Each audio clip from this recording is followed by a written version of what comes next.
Hi, I'm Colleen Reynolds. Welcome to my studio for exploring watercolor in Carson City, Nevada. In this watercolor tips lesson, we're going to talk about the importance of the paper and brush wetness to dryness.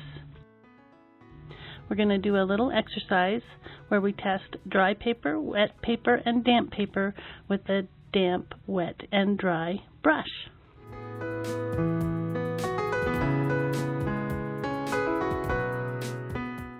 So I'm going to do a little demonstration on the difference between dry paper, damp paper, and wet paper, and how a different brush load, pigment strength, is going to make a difference to the paper. So I've got 3 different pigment strengths here.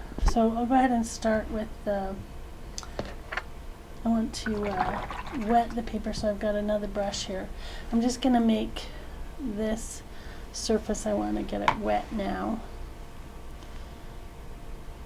so that it'll dry back to damp in a minute. So you can see as I paint this, there's a sheen to it. When it's all shiny and sheeny, that's really wet. It's a really wet paper. So in order to get the dry test, or the damp twist, I'm going to have to wet that and wait just a minute. So while that's soaking down, I'm going to collect that water as it forms up. I'm working at an angle about 20 degrees. While that's drying back to damp, I want to wait till the glossiness is off of it. I'm going to show you what happens if you work at an angle on dry paper. So with 3 different brush loads. So this is a fairly dry brush. So thick paint. You can see I have to go over it a couple of times just to get a solid line. But it'll hold its shape. I can do any shape I want. It's going to be a hard edge around the edges of that shape. Okay, now I'm going to clean off my brush and I'm going to go into the medium strength pigment. Also on the dry paper. And you can see I'm going to get a different value tone when it's all said and done. All that paint will rush down to the bottom. I'm just going to clean off my brush over here on my towel to get rid of the moisture so I don't create a background. Okay, now I'm going to go in with the weaker pigment. So this is with a weak pigment. So this is T strength. It feels like T when it's in my palette.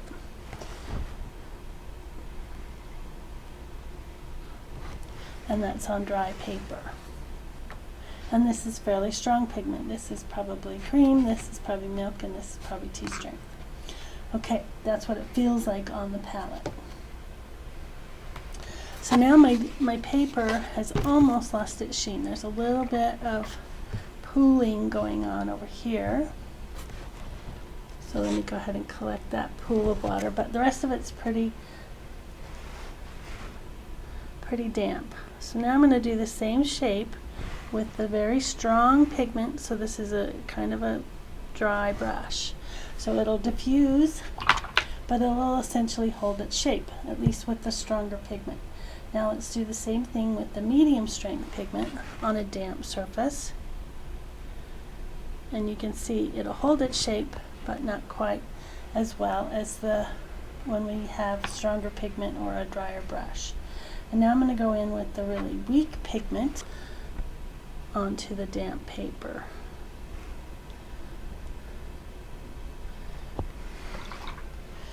Okay, now I want to do that same 3 tests with the same strength of pigment into the wet surface. So now I'm going to not wet it and let it dry back. I'm going to go in while it's still shiny and wet.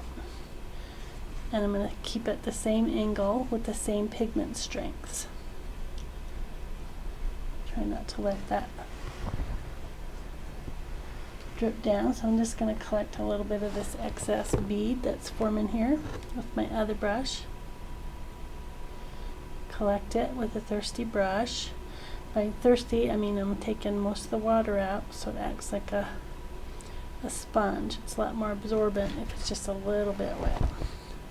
Okay, so now that's pretty wet, so I'm going to go in with the strong pigment. So it's almost a dry brush.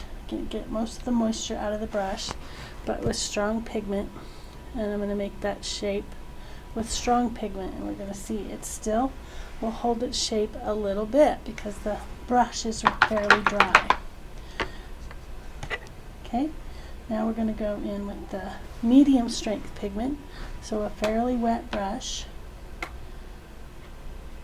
I would say it's a damp brush with medium strength pigment. I'm going to tap out some of the wetness, and I'm going to try to keep that shape. So this is a really wet surface, and so it's going to really diffuse and feather edge it out. Now I'm going to get a wet brush with wet tea strength pigment on a wet surface, and you can see it's just going to run away. You can't really hold that shape.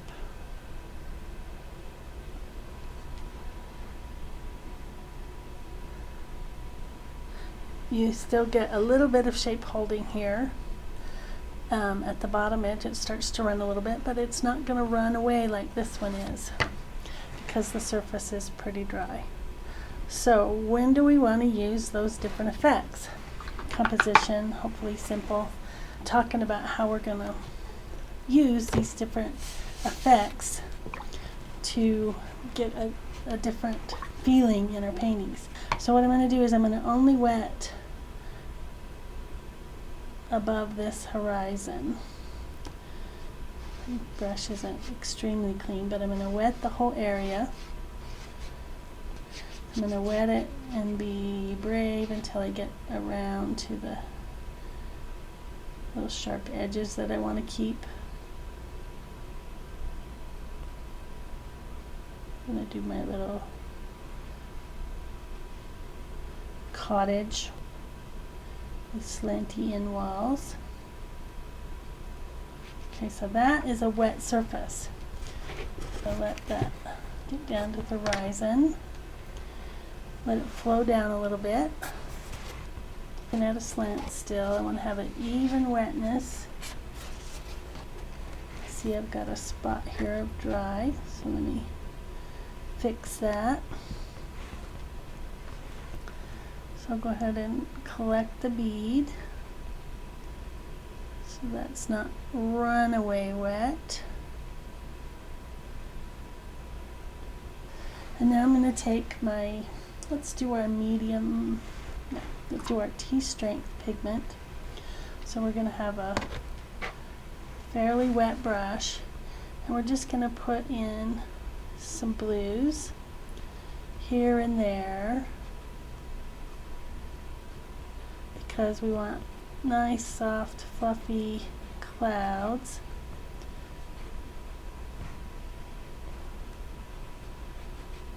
Effect, and I'm using phthalo blue.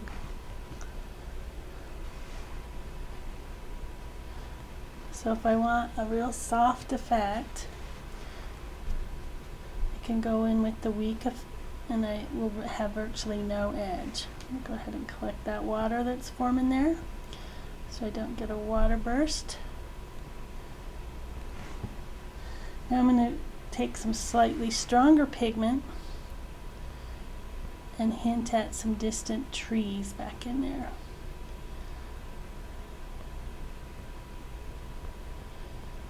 So because my brush isn't as wet, it'll hold its form a little bit back in there.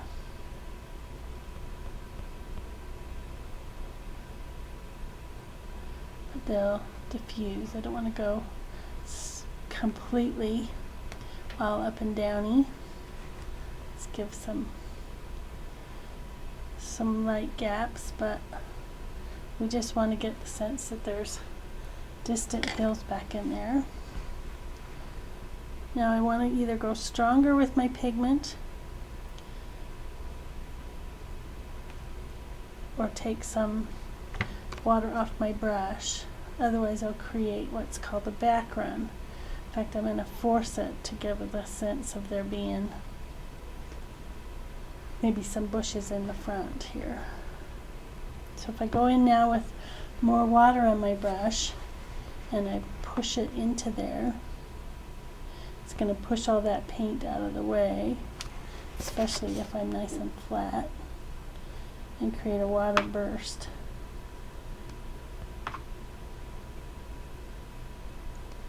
So if I go in wetter there, that'll create a water burst and push all that pigment out of the way. When it dries off, it'll be a back run. So weaker on top of stronger creates a back run.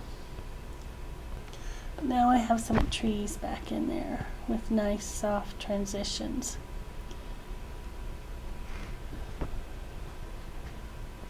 I'll clean up my horizon line. We'll let it get back to damp,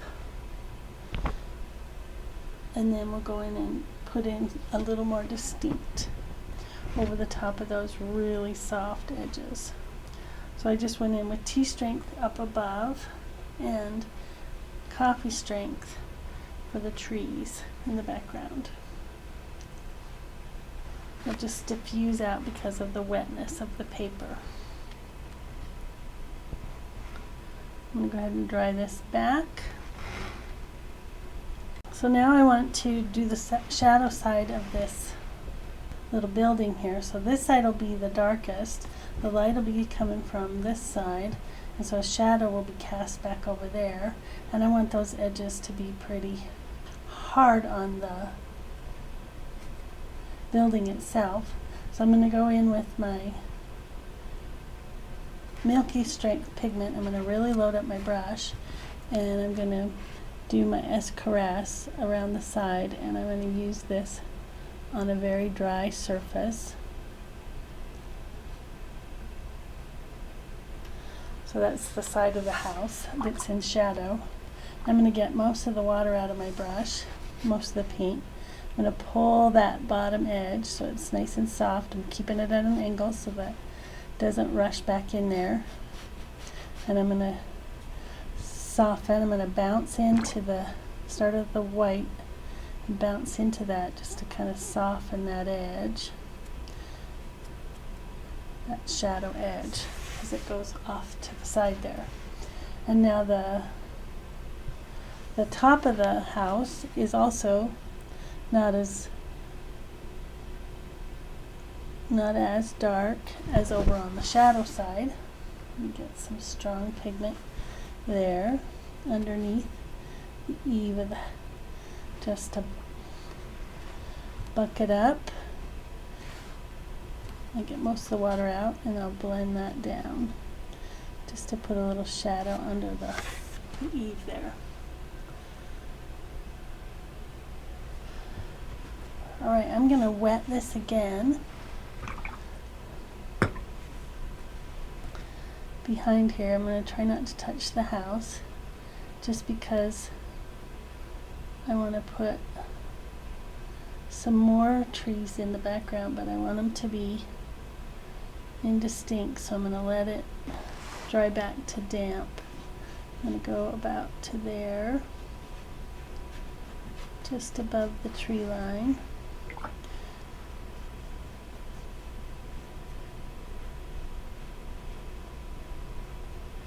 I'll lift up a little bit of it. Now I'm going to let it dry back a little bit to damp, so I can get a diffused edge, but not a hard edge. So I have to be patient and let this get damp first.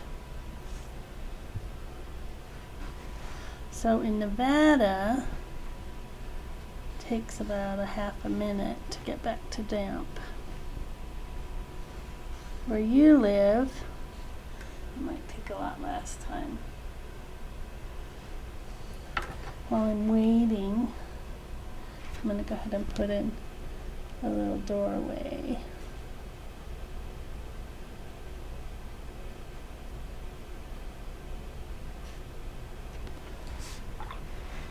Not all dark, so put a little bit down and then sort of blend it out. Should we do some windows just while we're waiting for that to get kind of damp?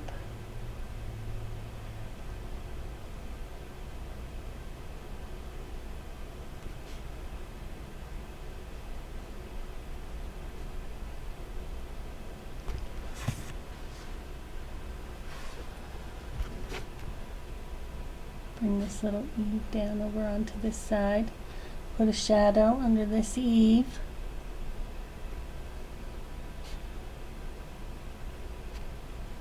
Bigger there, not quite as dark on that side. We'll give it a dark edge. There we go. So now I'm going to put in some stronger pigment.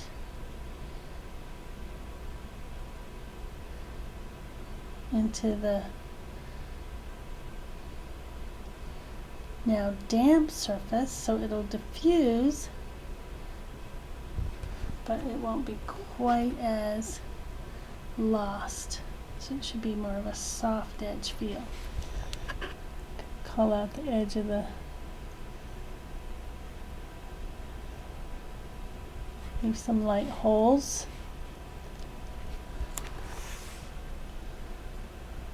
So stronger pigment now. So we're in the sort of almost dry brush stage on damp paper. So we want to diffuse it a little, but not quite as much as we did that first layer. So we can still get a soft effect, but not quite as lost as we were first. So we want to let those edges diffuse a little. Maybe we'll have some of them overlap the house.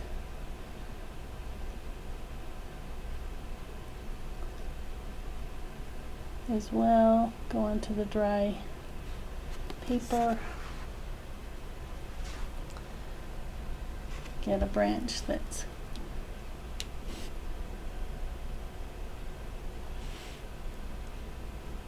tree that's there in the distance.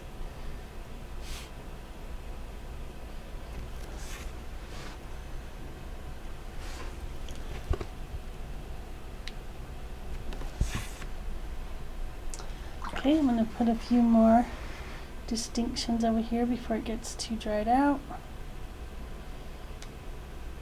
So just basically lines and dots and scribbles to give the effect of a little bit stronger pigment into damp, so it's going to hold its shape a little bit, but not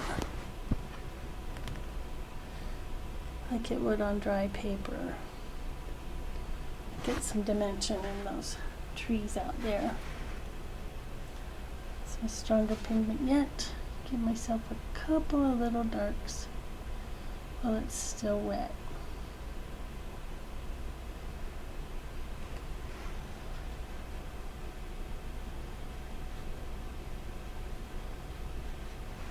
So we have a variety of value back in here.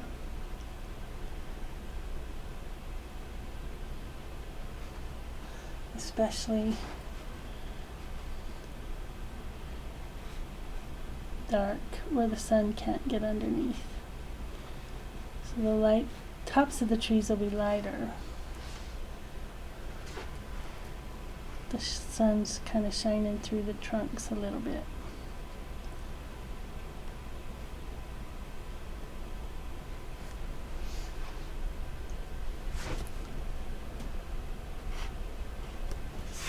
Fun little. Gonna have to put some shadows from the tree onto the house with very light paint. Just the sense of shadows being cast onto the house from the tree.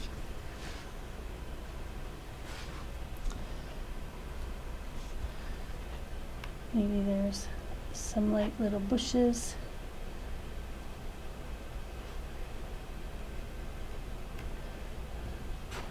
And a little cast shadow coming off the tree.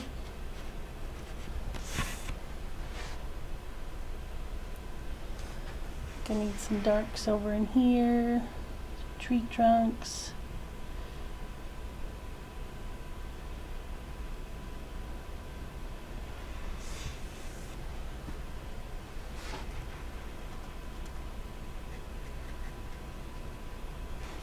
fun little composition. It's an old shed out back.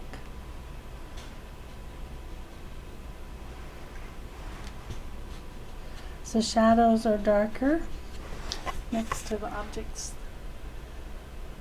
as they start to cast it. Okay, we're going to dry this off again. So I forgot to record the last little bit of the lesson, but I just used a series of calligraphy strokes with very strong pigment to get the effect of that tree on dry paper after I had dried the paper off completely. So this lesson was on the state of the paper and the brush in terms of dry, damp, or wet. You can create a different effect of edges and values in a painting with just one color. You can get quite a nice composition. So learning to control those states is important in watercolor.